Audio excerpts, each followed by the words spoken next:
രണ്ടാഴ്ച നീണ്ട യാത്രയും വഴി കാത്തുവെച്ച പ്രതിസന്ധികളും അക്ഷരാർത്ഥത്തിൽ അയാളുടെ സ്വപ്നങ്ങളെ പുതുക്കി പണിയുകയായിരുന്നു.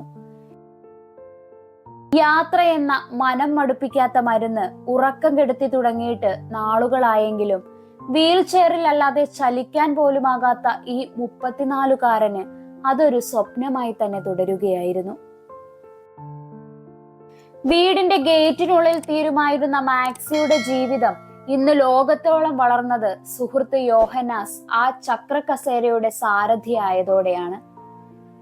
മ്യൂണിച്ചിൽ നിന്ന് 4600 മൈലുകൾക്കപ്പുറം ആലപ്പുഴയിൽ ഇരിക്കുമ്പോൾ മാക്സിക്ക് ലോകത്തിന്റെ കാഴ്ചകൾ എന്നാൽ സുഹൃത്ത് യോഹന്നാസ് ആണ്. യോഹന്നാസിന് എവിടെ വരെ പോകാനാകും അവിടെ വരെ നീളുന്നതാണിന്ന് മാക്സിയുടെ ദൂരങ്ങൾ.